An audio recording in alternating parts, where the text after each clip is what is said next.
네, 3장 시작할게요. 물의화학이고 2장에서 배웠던 거랑 크게 다르지 않습니다.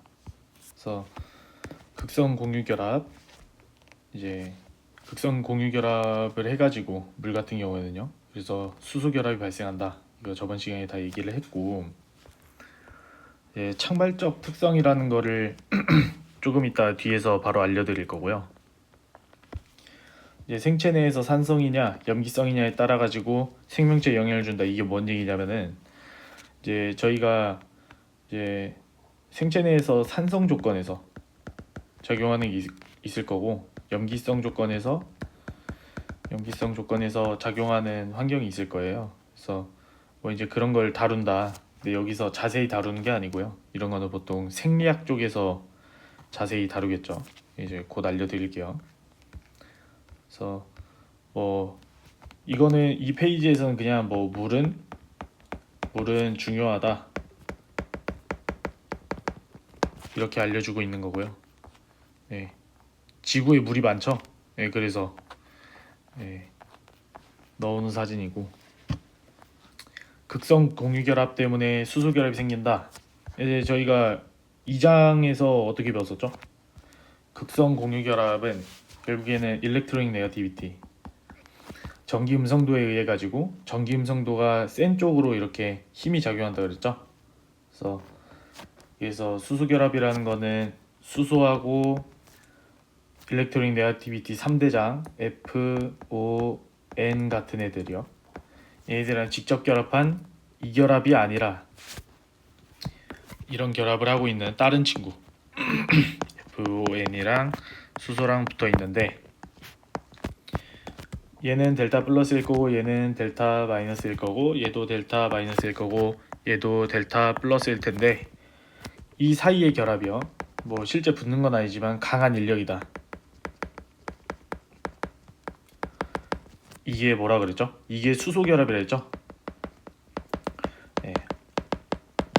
네. 이런 인력을 갖다가 수소 결합이라 합니다. 그리고 네. 그러니까 결국에는 수소 결합이라는 애도 극성 공유 결합에 포함되어 있는 개념이죠.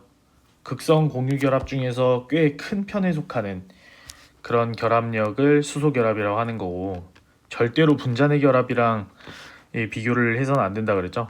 분자내 결합 같은 경우에는 엄청 센 거고 극성 공유 결합 같이 어느 정도 이제 강한 인력을 가지고 있다. 이제 이런 애들은 이제 분자내 결합보다는 훨씬 약한 결합인 겁니다. 네. 네. 이거 저번 시간에 똑같이 했던 거고 그냥 간단하게 하죠. 이런 힘이 작용할 거고 이런 힘이 작용할 건데 제가 어제 핫벡터라고 얘기했던 게 이런 식으로 작용한다. 그래서 이런 식으로 이끌림이 생길 거다. 이런 얘기를 했습니다. 네. 이것도 어제 다 했죠?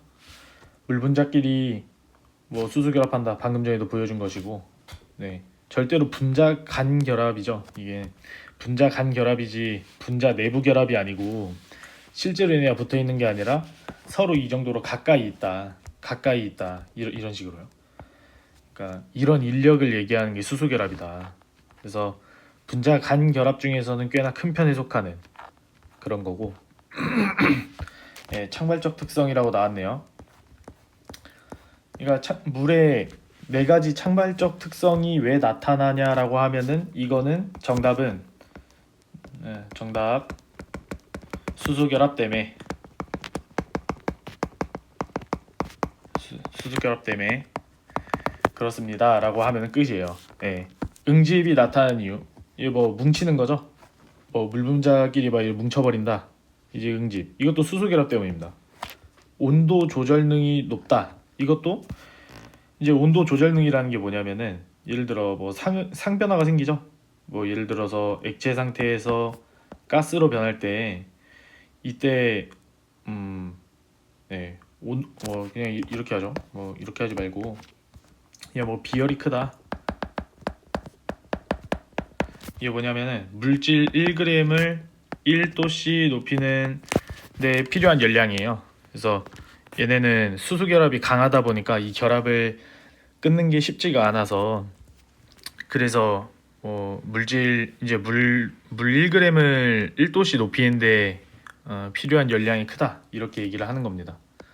그래서 쉽게 말하면은 물 같은 애들처럼 이렇게 분자 간의 결합이 강력한 이런 수소 결합을 하고 있는 애들은요, 그냥 온도가 잘 안 올라간다 이렇게 생각하시면 돼요. 얼면서 팽창한다. 이건 뭘까요? 여러분들 아실 테지만 예를 들어서 이렇게 뭐 물병에다가 물을 가득 채웠어요. 그런 다음에 냉동실에다 얼려버려. 그러면은 이거 뭐 좀 약간 터지죠? 약간 좀 뿔죠? 이렇게 좀 뚱뚱해질 겁니다. 이렇게.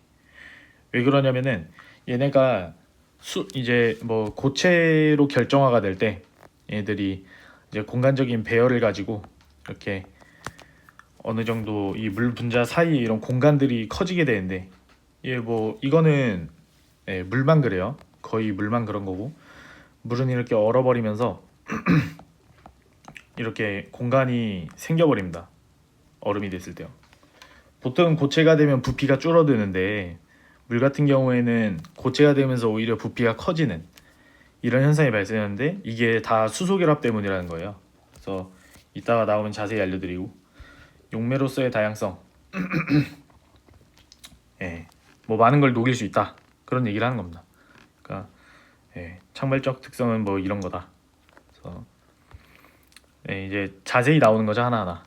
물 분자가 응집이 된다라는 거는 아까 전에 말했듯이 뭉치는 현상이에요. 그냥 뭉치는 거고,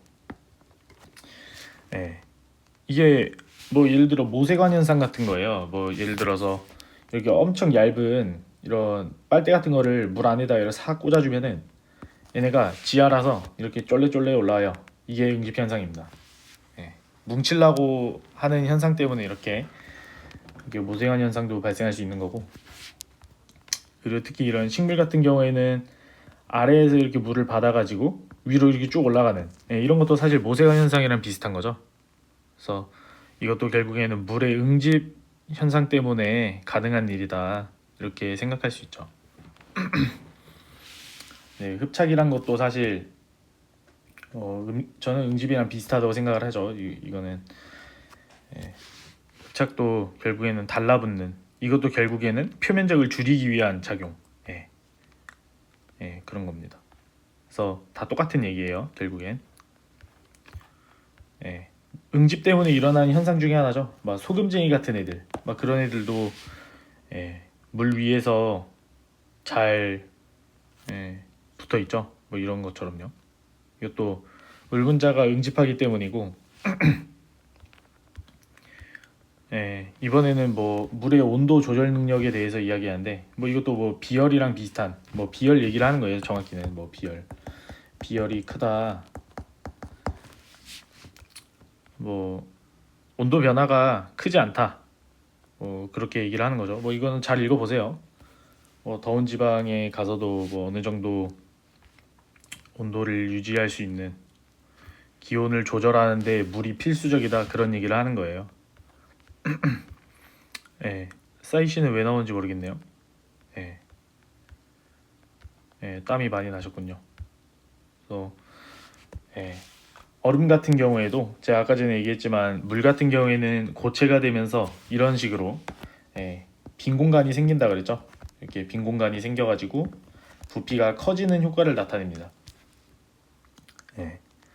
해가지고 얘네가 아무래도 이렇게 빈 공간이 생기다 보니까 단위 부피당 이제 몰수는 줄어들게 되는 현상이 나타나죠. 그게 무슨 상관인가요? 했으면은 뭐 예를 들어 밀도를 로라고 했을 때 부피분의 질량이다, 예를 들어 이렇게 한번 표현을 해보죠. 했을 때 단위 부피는 그냥 뭐 부피는 일정하다고 했을 때 질량이 크면요, 그럼 밀도가 커지는 거고, 만약에 단위 부피당 질량이 작아요, 그러면은 밀도도 작아지는 겁니다. 그죠? 그랬을 때 이제 얼음 같은 경우에는 이렇게 팽창해 버리니까 단위 부피를 예를 들어 이런 식으로 제한을 해보죠. 얘도 똑같이요. 그랬을 때 이 단위 부피 안에, 얼음에서는요, 단위 부피 안에 예를 들어 뭐 분자 3개밖에 안 들어가면은 뭐 액체상의 물의 단위 부피를 제한했을 때는 뭐 예를 들어 한 10개가 있다 칩시다. 그럼 누가 더 밀도가 큰 거죠? 네, 당연히 물이 더 큰 겁니다. 물의 밀도가 더 크다. 로 물, 로 얼음. 이렇게 밀도를 비교했을 때 물이 더 크다. 그러면 어떻게 될까요, 여러분들? 물에다가 얼음을 집어넣었을 때 이 얼음이라고 하면요. 얼음은 둥둥 뜨는 거예요. 밀도 때문에요. 밀도가 작은 거는 아래로 깔릴 거고 밀도가 작은 거는 좀 뜨겠죠? 예. 그래서 물이 뜨는 거예요. 아시겠죠? 예. 이거는 이제 상이라는 걸 얘기하는 거예요. 상태. 그러니까 물 같은 경우에는 가스 형태라고 그러면은요. 이 기체요. 기체일 때는 수증기라 그러죠. 물은 수증기. 그다음에 뭐 리퀴드. 액체상일 땐 그냥 물이라 그러죠. 그리고 고체 얼렸을 때는 이거 얼음이라 그럽니다. 네. 이렇게 생각할 수 있죠. 뭐, 뭐 이것도 어제 얘기했던 거네요. 예를 들어 이거를 뭐 소금물이랑 비교를 해보면은 소금물이라고 생각해보면 용액 상태는 뭘까요? 소금 플러스 물이죠. 우리가 이런 거를 보통 뭐라 그러죠? 이런 걸 소금물이라 하잖아요. 네. 섞여 있는 상태. 제가 어제 그렇게 얘기를 했는데 뭐 물이랑 소금을 섞으면 소금은 이온결합물이니까 그래서 물 분자가 둘러싸면서 녹여버릴 수 있다 그랬죠. 그렇게 만들어진 게 용액 소금물입니다. 용매 같은 거는요 녹이는 아이를 용매라 그래요. 녹이는 애. 그러니까 소금물에선 용매가 뭐겠어요? 물인 거예요, 물. 용질은 뭘까요? 소금이죠. 녹는 애니까 녹는 애. 이렇게 되는 겁니다.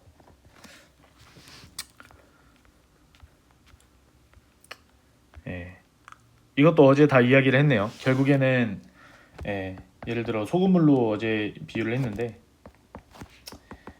Na 플러스랑 Cl 마이너스로 쪼개진다.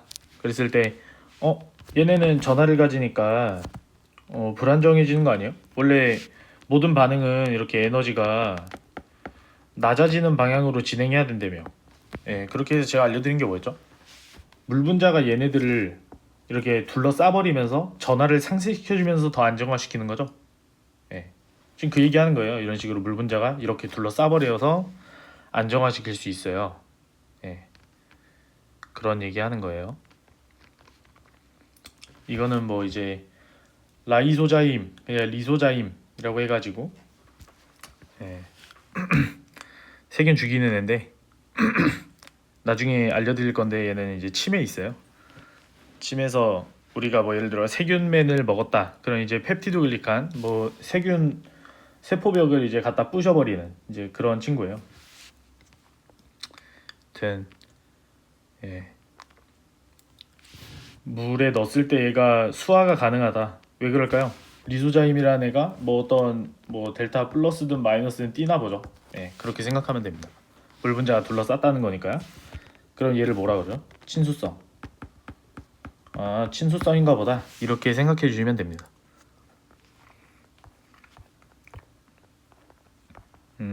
똑같은 페이지가 또 나온 건가요? 사실 그런가 보네요. 이거 어제 또 다 얘기했는데요. 하이드로포빅 인터랙션 이거는 또 처음 나온 건데 하이드로포빅하다 이게 그러니까 이제 무극성 결합이에요. 쉽게 말해서 무극성 상호작용이라고 하죠. 인터랙션이니까 상호작용. 그리고 이건 반데르발스 인력 어제 얘기했던 겁니다. 그러니까 이 얘기가 왜 나왔냐면요, 여러분들 이건 아셔야 돼요. 뭐 친수성은 친수성이랑 친하고요. 소수성은요. 소수성이랑 친해요. 이게 왜 그러냐면요. 친수성이랑 친수성이 친한 이유는 제가 어제도 알려드렸던 그 소금물 논리. 소금물 논리 떠올리면 되는 거고요.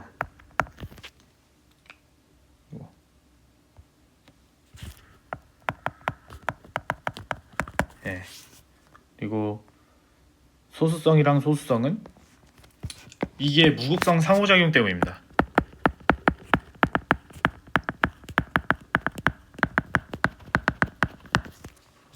예. 그래서 소금물 논리라는 거는 결국에는 소금이라는 게 이온 결합이니까 친수성일 거고 물은 당연히 물이니까 친수성이겠죠. 예, 얘네들끼리 서로 친하니까 이렇게 맞닿아가지고 붙어버릴 수 있는 거고 그렇게 해서 뭐 녹인다 했죠. 예, 소수성. 그러니까 뭐 예를 들어 기름 덩어리요. 기름 덩어리 같은 애들은 기름 덩어리 같은 애들이랑 좀 또 친한 거예요. 예, 그게 결국 무극성 상호작용 때문이다.